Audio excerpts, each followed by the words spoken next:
السلام علیکم هموطنان عزیز. بعد تنفس طولانی ما در برنامه نوبتی خود قرار داریم در کانال یوتیوبی پیمان ملی تاجیکستان و در کانال پیمان لایف.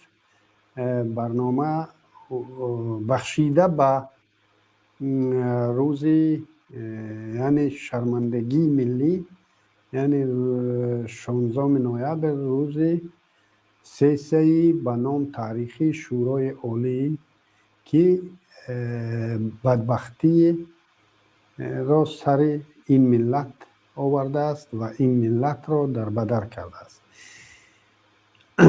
بعضی از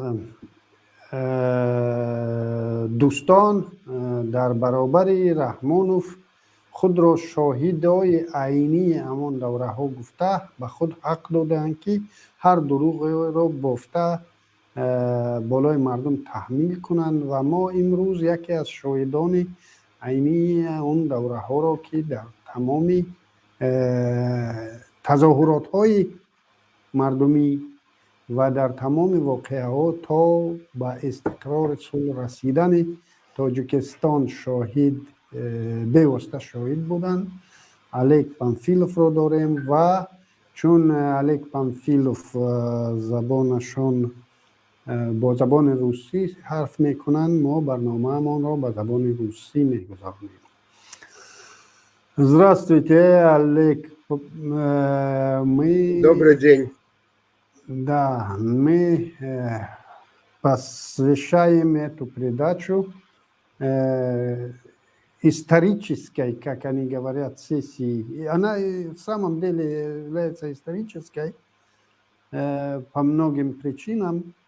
И сегодня многие, некоторые, скажем, наши товарищи, которые взяли на себя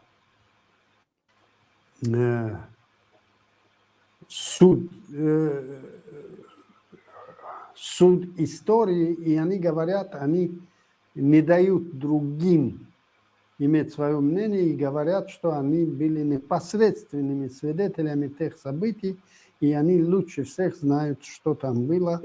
И в том числе Рахмонов, выступая с полуторачасовым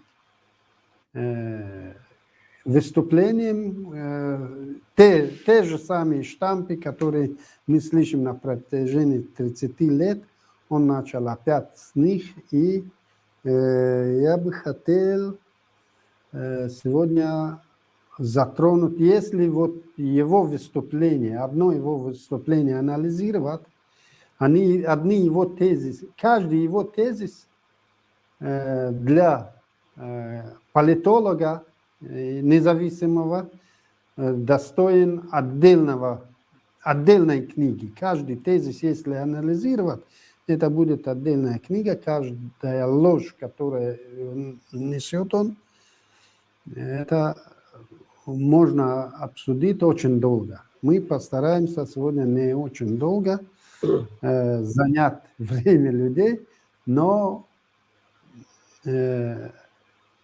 я бы хотел начать с такого тезиса Рахмонова. شکست خوردن مخالفین اسلامگرا در انتخابات پرزیدنتی سال 1991 و از جانب آنها اعتراف نگردیدن نتیجه های انتخابات وضعیت را باز هم تیزتون گردانید. این حالت باعث گردید که مخالفین با دستگیری مالیوی و راهنمایی خواجگان خارجی خود به میدانشینی‌های غیر قانونی بردوام آغاز نمایند. چنین عمل آنها با سرکردگی حزب تروریستی و اکستریمیستی نهضت اسلام با اعتراض اکثر اهالی مملکت روبرو گردید. В 1991 году, когда исламская оппозиция проиграла выборы президента, они не признали результатов этих выборов, и это стало причиной начала гражданского противостояния. Я бы хотел узнать, в самом ли деле Давлат Худоназаров был кандидатом партии исламского возрождения, и насколько тогда партия исламского возрождения Таджикистана имела влияние или имела, насколько она была влиятельнее других демократических сил. Ну, спасибо товарищу Рахмонову, что он вспомнил про 95 год, но я бы сказал, что его выступления должны анализировать не политологи, а скорее все-таки психиатры, потому что анализировать ложь и информационную манипуляцию серьезным людям совсем не стоит. Так вот, я думаю, что на самом деле события, которые происходили последние 30 лет, они непосредственно связаны не с 91 годом, а скорее всего с 90-м годом. А еще раньше, когда в 89 году в Таджикистане появился Ростов-Хез, когда в Таджикистане появилась первая подпольная, пока еще не зарегистрированная газета «Ростов-Хез», и когда 11 февраля КГБ расстреляло людей в 90-м году, которые требовали изменений. А в 91 году началась операция российских военных, и, ну, тогда еще советских, это все-таки был ноябрь 91 года, и чекистов, КГБшников, которые использовали выборы президента Таджикистана для того, чтобы сохранить свой контроль, свою власть над Таджикистаном. Потому что приход к власти Ельцина, как бы он ни говорил про себя как о демократии или либерале даже, это была попытка сохранения Советского Союза, и поэтому в Москве очень сильно обеспокоились тем, что происходит в Таджикистане, появление разных оппозиционных движений, партий и группировок, появление независимых газет, появление дискуссионных клубов. То есть Таджикистан в 1991 году уже был, ну, может быть, в числе первых постсоветских стран, который пытался освободиться от коммунистического прошлого. Мы и памятник Ленину свалили еще в сентябре 1991 года, тогда, когда он еще во многих постсоветских странах еще стоял на своих площадях Ленина. Так что в 1991 году они первый раз пытались сохранить влияние над Таджикистаном, я имею в виду советские военные и чекисты, но они сделали неправильный выбор, как они потом поняли. Неправильный выбор – это алкоголик Рахмон Набиев, который оказался, ну, настолько уже опустившимся человеком, глубоко больным, что он не мог как бы выполнять свою роль контролирующего за Таджикистаном. И вот тогда в Москве появилась идея власть Рахмона Набиева поменять. И тогда вот уже началось давление, начались всякие преследования и репрессии. Тогда, как возник и огромный митинг на площади перед президентским дворцом. Так что вторая уже попытка оказалась довольно длительной и кровавой, когда началась война. Я ее не называю сейчас гражданской, потому что провел достаточно много времени для того, чтобы изучать документы и анализировать происшедшее. Я все-таки логичнее ее называю русско-таджикской войной, потому что до 1992 года даже самому злому человеку не могло прийти в голову мысль, чтобы таджики стали убивать таджиков. Но, И все-таки, да, и все-таки я бы хотел получить ответ на поставленный вопрос. В последующем я хочу довести, надеюсь, что доведем до слушателя, до зрителя основную идею. Вот на этот момент, когда вот Рахмонов говорит, что демократические, только создавшиеся демократические силы попали под влияние партии исламского возрождения Таджикистана. давраи аввали соҳибисолӣ ба замоне рост омад ки қувваҳои исломгарои радикалӣ ҷунбишҳои навзуҳури демократиро таҳти нуфузи худ қарор дода буданд. ин қувваҳо манфиатҳои гурӯҳӣ ва ҳизбии худро аз манфиатҳои миллӣ боло гузошта дар асл ба василаи амалигардонии ҳадафи ниёнии ҳизби террористиву экстремистии наҳсати ислом, яъне бо дастгирию маблағзории хоҷагони хориҷӣ дар Тоҷикистон барпо кардани давлати исломӣ табдил ёфта буданд. Я тогда еще не был далековато от центра, но я думаю, я был в курсе этих событий. И по моим впечатлениям тогда партия исламского возрождения даже не была второй по влиятельности. Скажем, я думал, я так считал, что первыми по влиятельности были демократические силы, потом сторонники Ходжи Акбар Тураджонзода, который был категорически против создания какой-нибудь религиозной партии, если помнишь тогда. да.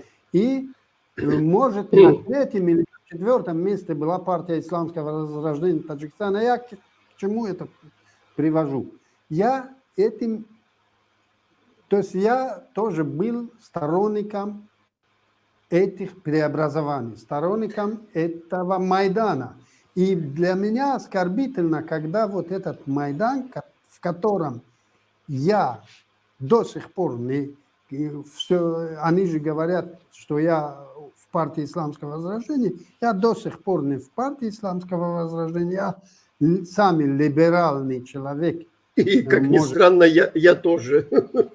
Да, и Да. я был сторонником этих перемен, и сегодня они хотят это навесить все на одну Хорошо, партию. Алим, членов Алим. этой партии, но я не согласен с таким. Алим, я бы сказал так, что политическая ситуация в 1991 году была такой, что значительная часть, большая часть, большая часть населения Таджикистана, активная часть, она была против коммунистов. Вот этого достаточно, чтобы сказать, что Рахмон Набиев эти выборы проиграл. И когда я говорю о том, что у Москвы была идея подчинить себе Таджикистан, взять его под контроль, я видел своими глазами, когда провожал Давлата Худоназарова в аэропорту. Он летел в Москву, потому что он был депутатом Верховного Совета СССР. И там же в аэропорту этим же самолетом летели несколько генералов российских, ну, советских тогда еще. Вот. Но они летели уже в тяжелом состоянии. Вот, им носили огромные ящики с фруктами, с подарками и так далее. И они летели довольны. Они смотрели на нас с Давлатом, так ехидно, посмеиваясь. Ну что, там, проиграли, идиоты. Вот. То есть выборы были сфальсифицированы. И сколько бы ни говорил Рахмон про свою победу или про победу над демократическими силами, это были сфальсифицированные выборы, и мы это доказали, кстати. Но тогда не было механизма для того, чтобы эти выборы не признать демократическими, потому что Горбачев очень старался придать какую-то демократическую картинку этим выборам. Если вы помните, тогда в Душанбе прилетел Собчак, тогда прилетел профессор Янов, прилетел академик Велихов, и один из помощников Собчака тоже ходил, такой маленький, бледный человек по фамилии Путин. Вот. Он тоже был в то время в Душанбе. Вот. Так что выборы выиграли демократические силы. И я напомню, что в декабре 1991 года, когда появился закон об общественных объединениях и партиях, в Таджикистане было зарегистрировано 16 политических партий. Это значит, что против Рахмона Набиева боролись 16 политических партий. И в Таджикистане было более 30 независимых газет. Это была мощная сила. Но выборы были сфальсифицированы. В Таджикистане не было сильного механизма для того, чтобы эти выборы, результаты отменить и признать, что они были сфальсифицированы. Так что вот, а потом уже начался второй этап, когда в Москве поняли, что Рахмон Набиев не справляется со своими обязанностями, он должен был все-таки устроить жестокие репрессии, вот, подавить демократические выступления. Вот, и все это закончилось скандалом с оскорблениями Сафарали Кинджаева и других. Вот, и люди вышли на митинг. Так что привязывать это к партии исламского возрождения довольно глупо. Это такой же пугало, как себе придумывает в Москве или в каких-то других странах, где диктатура цепляется за власть.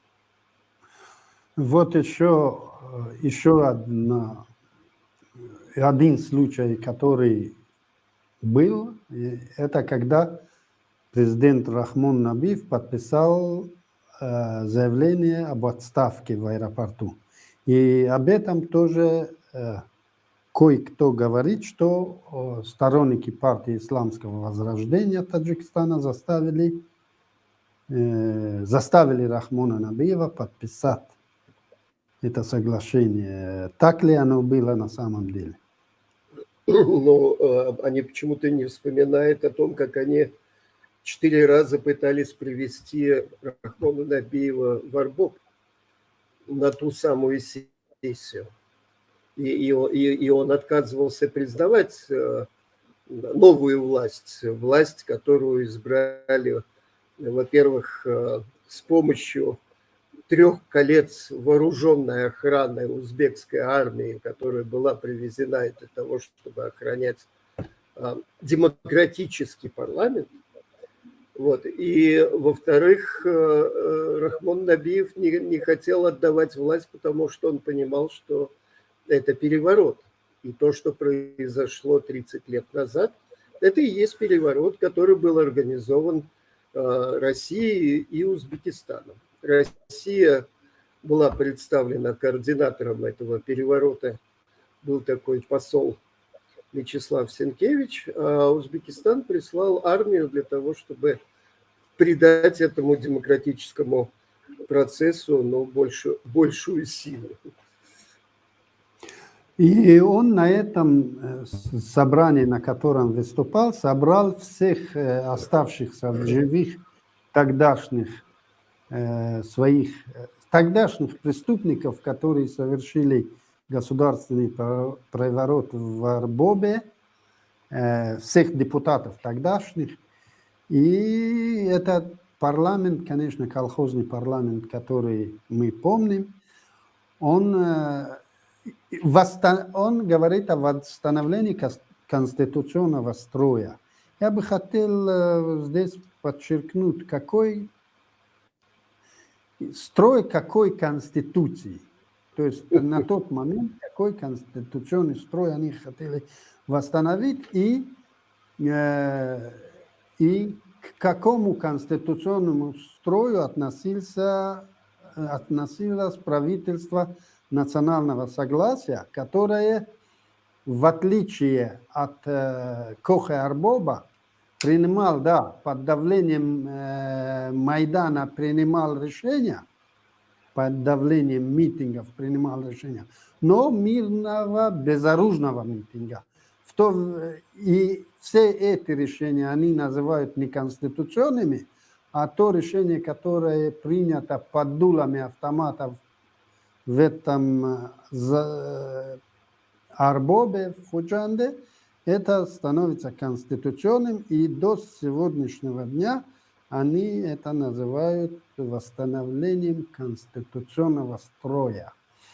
Где вы были в тот момент, когда проходила сессия в Худжанде? Я там и был.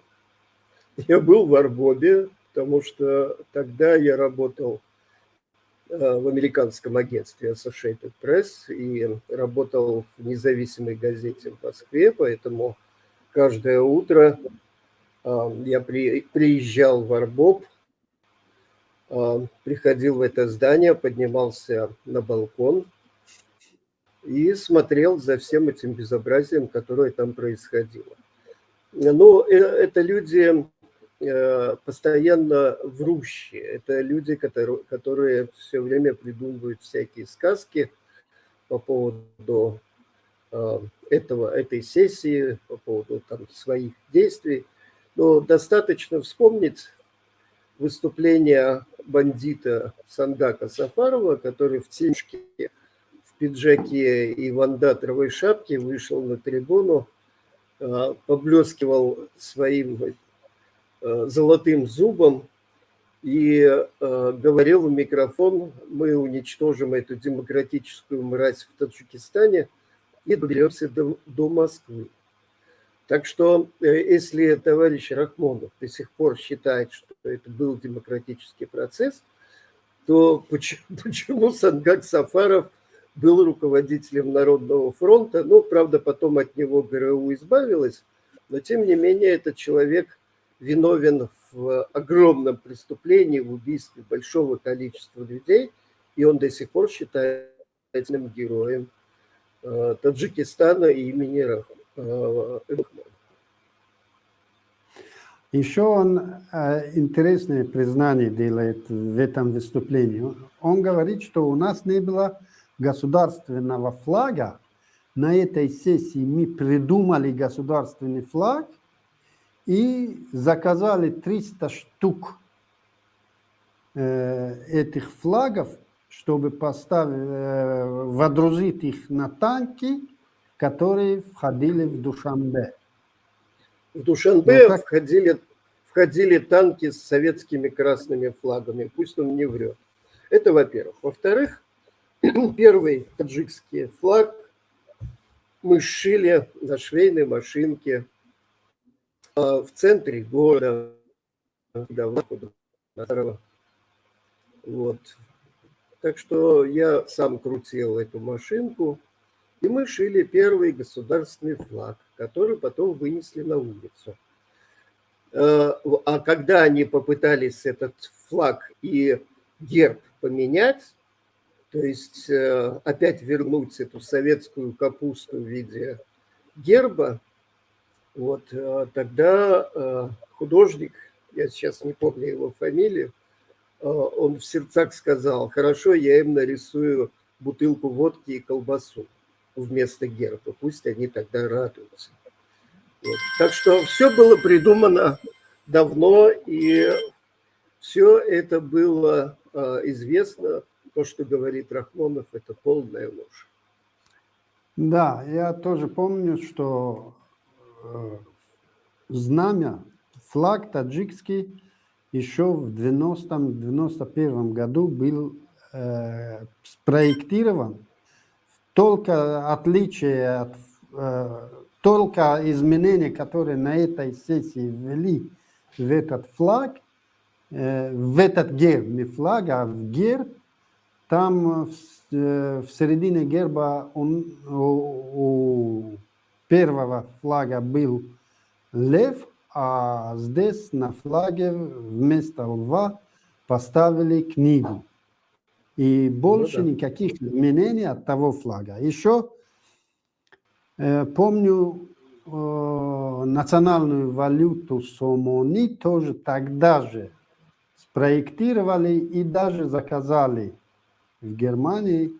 И этот Сомони, эта национальная валюта ввели самым последним Таджикистан.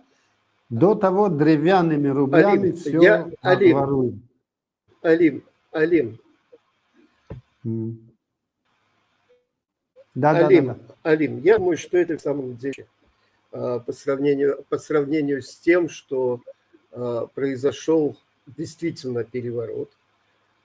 Началась действительно русско-таджикская война. Я напоминаю, что в Таджикистане в то время не было собственного министерства обороны.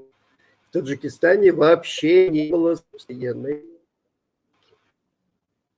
Не было никакого оружия. Поэтому тем оружием, что случилось? Голос что-то пропадает. Тем оружием, которым убивали людей в течение... Это было 201-й дивизии. На моих глазах полковник Дан Тюбе в 91-м загружал вертолеты с оружием и отправлял их юрчикам. Еще тут он еще одну сказку рассказал, и эту сказку рассказывают еще с 92 года об экономической блокаде Кулеба, устроенной центральной властью.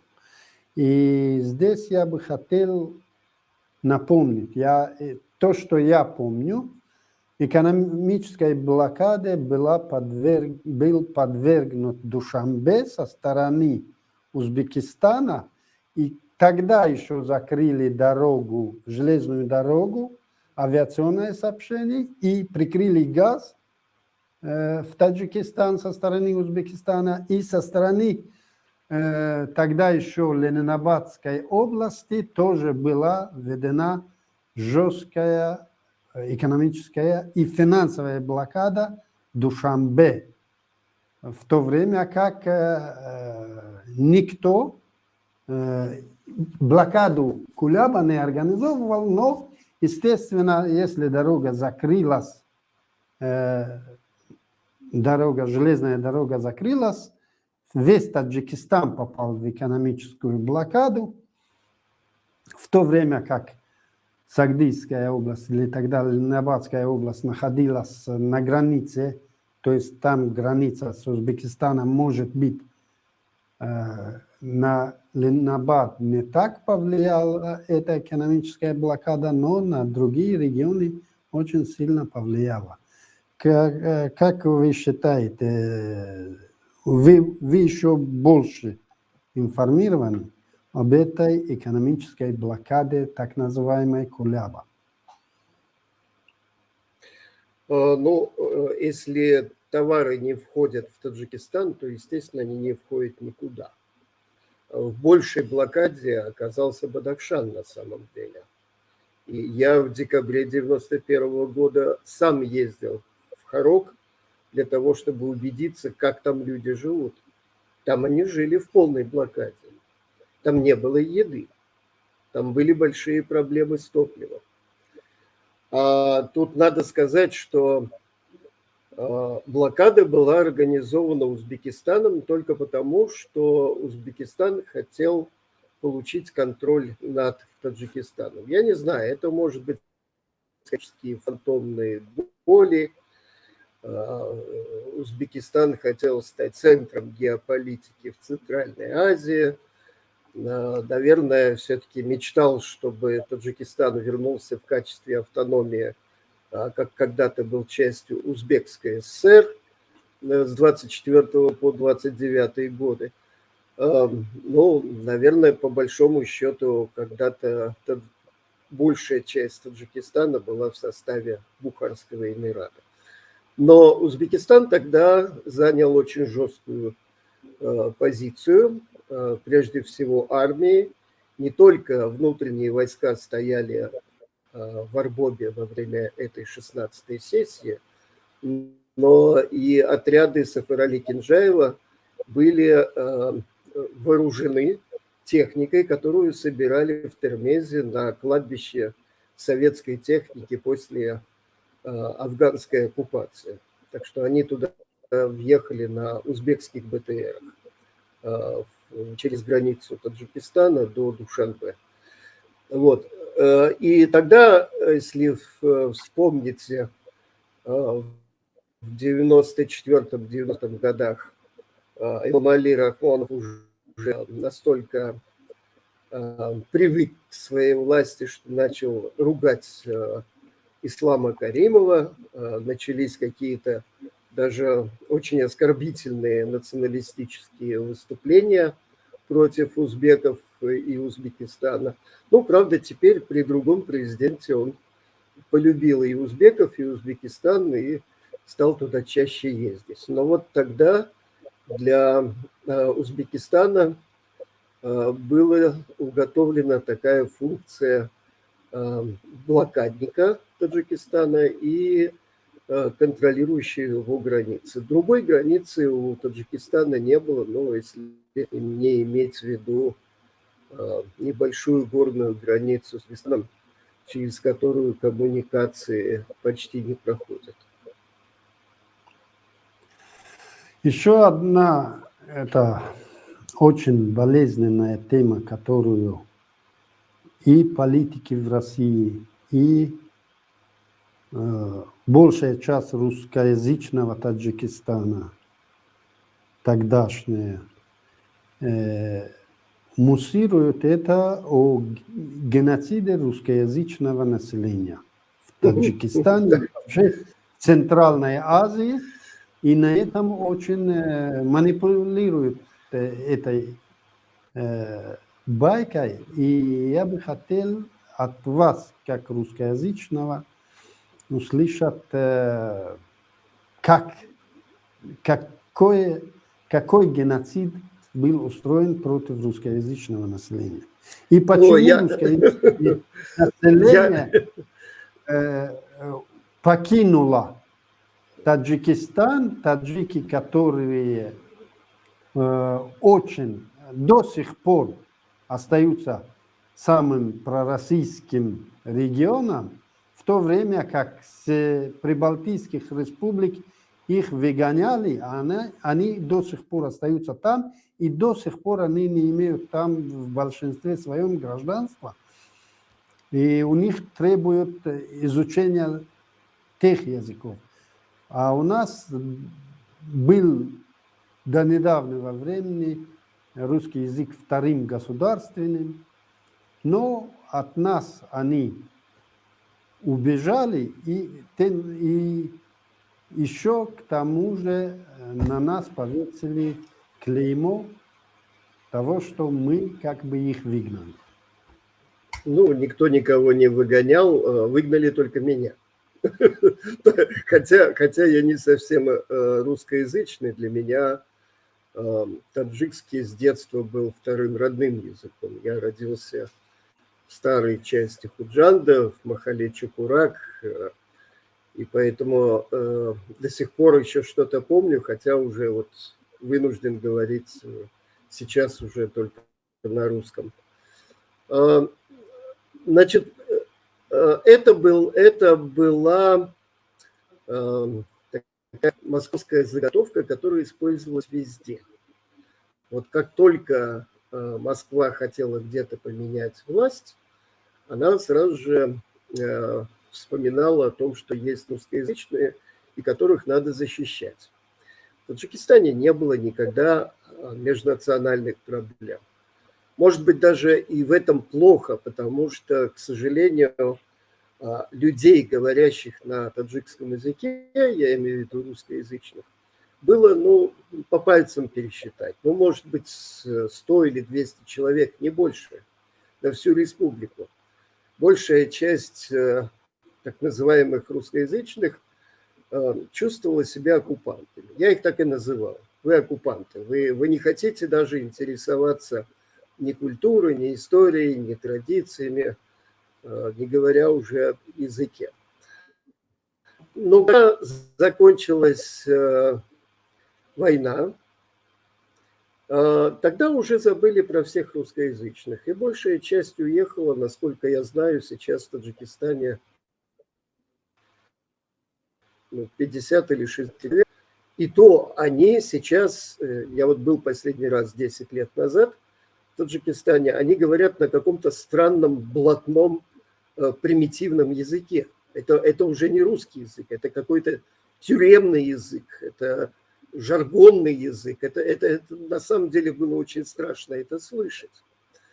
Но в связи с этим я бы хотел сказать, что вот когда Рахмонов захватил власть, то есть ему дали это сделать, начался процесс ассимиляции таджиков. Раньше он проходил в советское время просто под контролем коммунистов и чекистов. А сейчас это такой экономический способ ассимиляции. Работать негде, поэтому они вынуждены, таджики и часть узбеков, живущих в Таджикистане, уезжать на заработки в Россию. Там они ассимилируются, и за несколько лет они даже получают российское гражданство. И, в принципе, те, кто возвращается в Таджикистан, уже возвращаются полурусскими. И то, что делала Российская, а потом Советская империя, это происходило за последние 30 лет в таком быстром темпе, с большой скоростью. Так что пусть товарищ Рахмонов забудет о всяких своих претензиях, пусть он вспомнит о том, как каждый год из России более 1000 гробов привозят убитых и умерших таджиков на родину. Еще одно удивительное признание он сделал. Он говорит, что общество было разделено на тех, люди некоторые, какие-то, как они это говорят, сторонники создания исламского государства, которые финансировались из-за рубежа, другие сторонники демократического Таджикистана, которые тоже финансировались из-за рубежа, и третью группу, интересную группу он определил, которые хотели возродить коммунистический режим. Вот я бы хотел узнать вот эту третью группу, к ним кто относился, которые хотели восстановления коммунистического. Ой, исчезает звук, исчезает. Али, что, да. Я еще раз хочу напомнить, что я не психиатр. Мне очень трудно объяснять эти глупости товарища Рахмонова. Но я начну с того, что их всегда пугало название «Партия исламского возрождения». Их совсем не пугает, например, Христианско-демократический союз Германии. Их не пугает то, что Конституция США начинается со слов обращения к Богу и так далее. То есть они забывают о том, что в Таджикистане живут мусульмане. Это первая глупость. Вторая глупость – финансирование.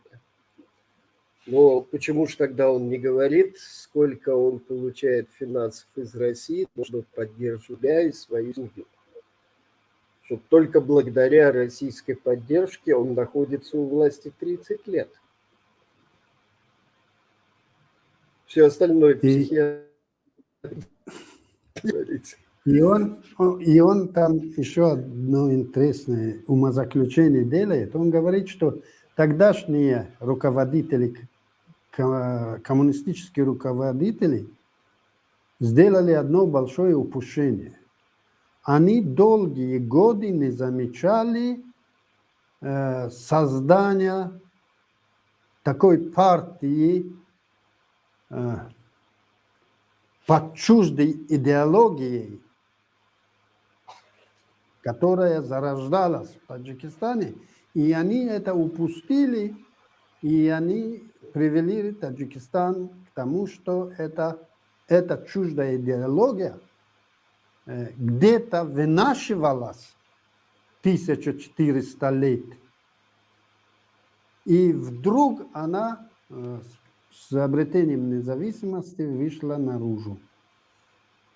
Очень интересное заключение. То есть партия исламского возрождения Таджикистана, то есть ислам где-то там, внутри советского Таджикистана, ислам, оказывается, втихаря исповедовался людьми, и это упущение коммунистов. Ну, во-первых, мне странно слышать это от бывшего секретаря парткома. Во-вторых,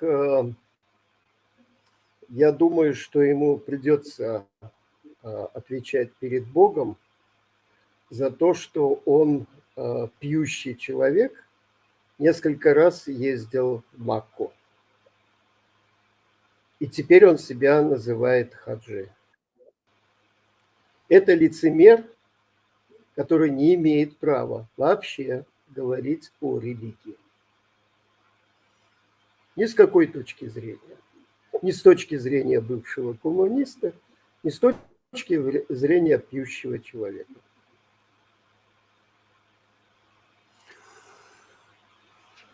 Еще я бы хотел в конце, наверное, хотел бы от вас услышать, как вы думаете, настало время или когда настанет время объективной оценки этих событий? Скажем, я не объективен, естественно. Я не объективен, потому что я сторонник одной из противоборствующих сторон, Майданов. Сторонник демократических преобразований, за которые ратовал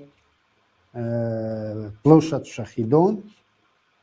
И я остаюсь при своем, что тогда, вот сегодня Рахмонов и ему подобные обвиняют народ, то есть они, даже те, которые стояли у истоков демократии в Таджикистане, у истоков независимости, и стояли на той стороне баррикады, наподобие Атомир Ходжа и ему подобных, они сегодня как бы обвиняют этот народ, который хотел, поверил, что мы уже независимая страна, и хотели идти своим путем, и были уверены, что нам извне, по крайней мере, демократическая Россия не помешает. И мы видим, что через 30 лет, насколько трудно по этому пути идет сегодня Украина, по этому пути мы пошли 30 лет назад и были очень оптимистично настроены по отношению к демократической либеральной России, думая, что она не станет на сторону своих врагов коммунистической КГБшной власти. И мы ошибались. Я никогда не думал, что Россия когда-нибудь была демократической или либеральной.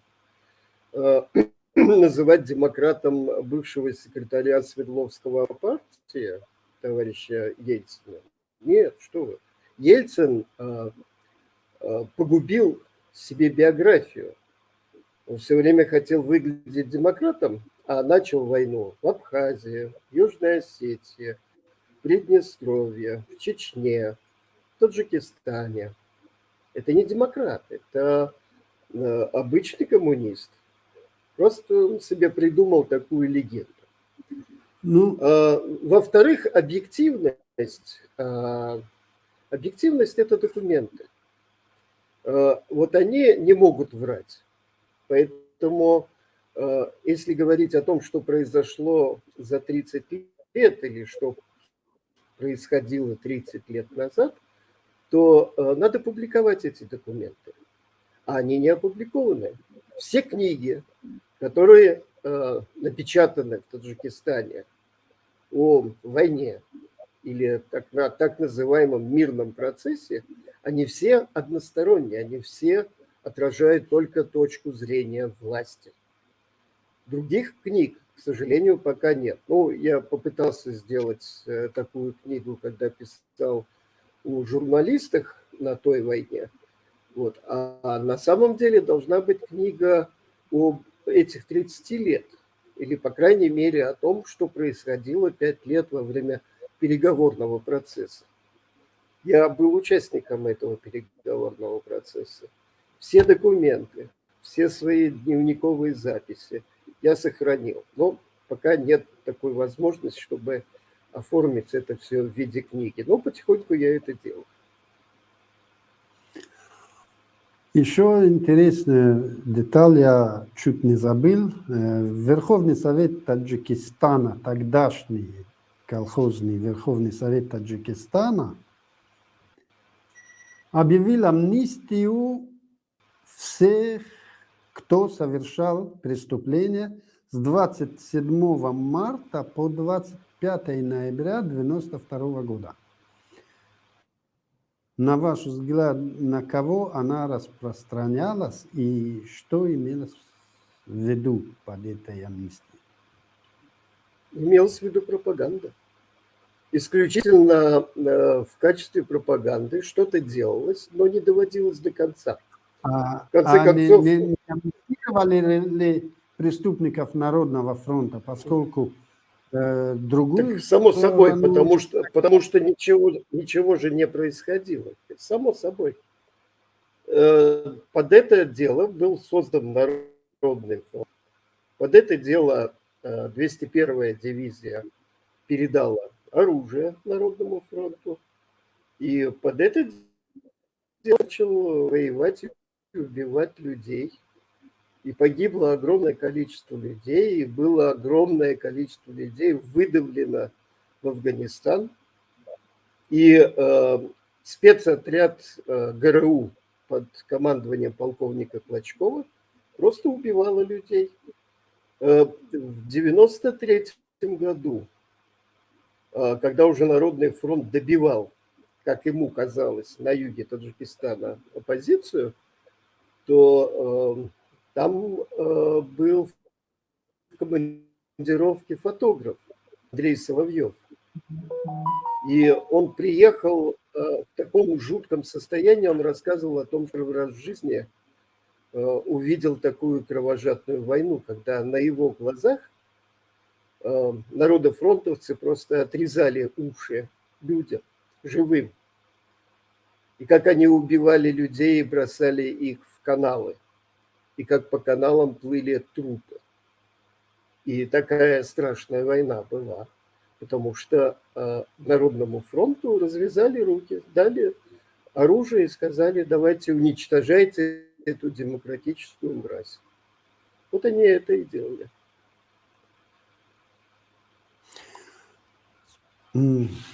Очень большое спасибо за ваше участие в нашей программе. Я бы хотел в конце высказать еще одно мнение. Может, вы согласитесь со мной, может, у вас будет иное мнение или дополните.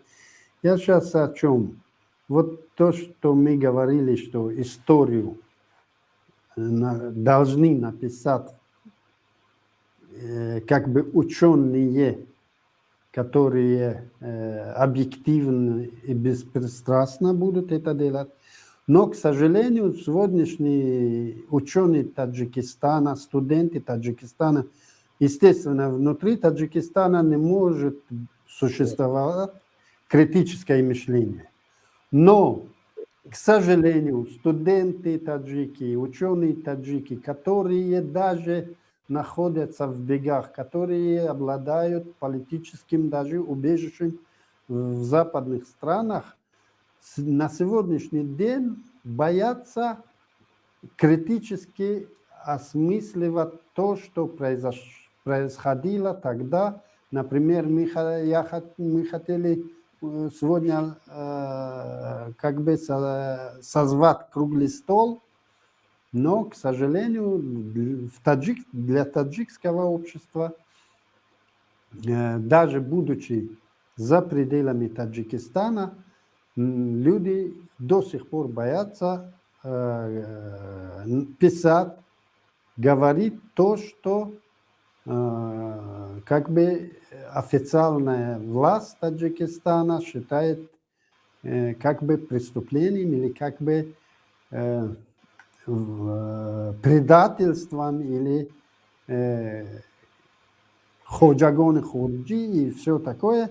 И люди, студенты, ученые, которые даже находятся за пределами Таджикистана, сегодня не решаются об этой странице истории писать то, что не приветствуется режимом Рахмона.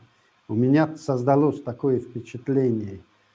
Согласны ли вы со мной или, может, я ошибаюсь? Да, к сожалению, так.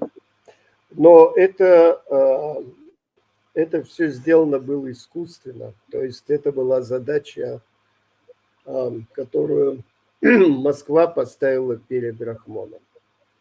То есть настолько уничтожить, или, как говорил Сангак Сафаров, уничтожить демократическую мразь, вот они нас и уничтожали.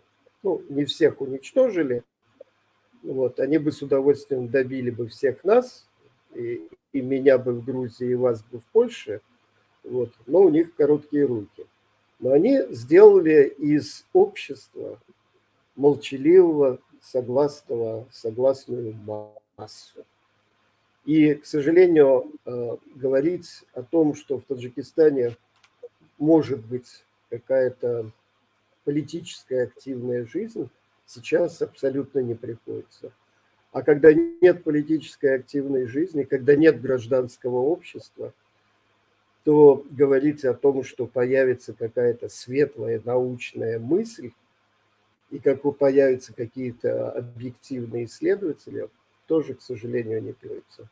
Есть, конечно, возможность у эмиграции это делать, но для этого нужно работать, для этого нужно воспитывать людей в эмиграции. Спасибо. Сегодня у нас гостем был уважаемый Олег Панфилов, гражданин Таджикистана и Грузии, который стоял у истоков таджикской независимости. И дай Бог нам приехать и в реально независимый, в реально свободный Таджикистан, когда-нибудь вместе с Олегом и выпить чаю там, где... На берегу-то. Спасибо. Иншаллах.